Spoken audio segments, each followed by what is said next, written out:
more on the 2023 International Youth Day. We're joined on the news at 10 by Mr. Rotimi Olawale, who's the Executive Director of Youth Hub Africa, joins us live from our Abuja studio. It's good to have you on the news at 10, Mr. Olawale. Well, half of the people on our planet are 30 years or younger.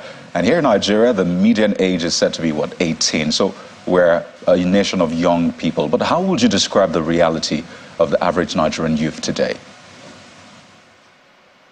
I think in Nigeria today we have a set of young people who are facing myriads of challenges. I think the level of frustration amongst young people in Nigeria today is very high. Youth unemployment in Nigeria is also quite high, more than 30%. And so this is something of concern.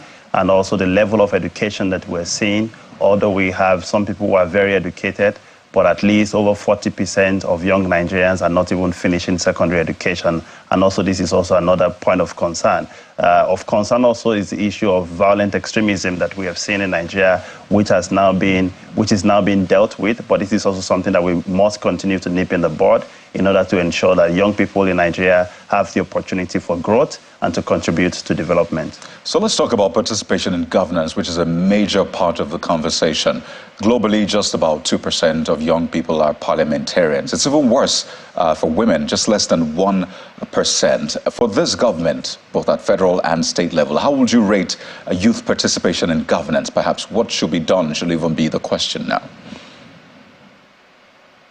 I think that we're seeing some improvements. The Not Too Young to Run bill that was passed into law has provided opportunities for young people to be parliamentarians. We've seen some at federal level, and we have seen some also at state level. I think beyond elective positions, we need to create opportunities for young people to engage with the policy-making processes. And I must congratulate Mr. President for selecting a university student very recently to join a presidential committee on tax. And we need to see many more of these because we must tap into the talent and the creativity of young people in order to contribute to nation building and to development in Nigeria.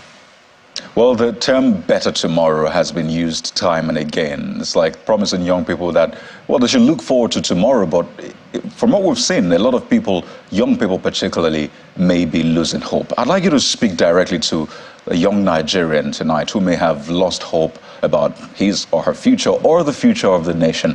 What words would you tell them?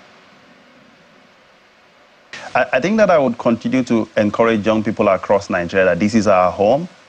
The green, white, green is our flag, and we must continue to protect and defend our nation and continue to have hope.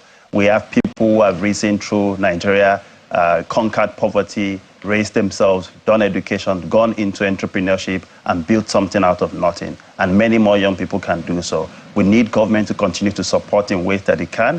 And like I always say to everybody, in Nigeria and across the world, what talent is evenly distributed, what we don't have enough of is opportunities, and we need government to support to create opportunities for young people with the right set of policies so that young people in Nigeria can continue to thrive. Well, Mr. Rotimi Olawale, the Executive Director of Youth Hub Africa, thank you so much for your time on the news at 10 tonight, and happy International Youth Day to you as well. Thank you.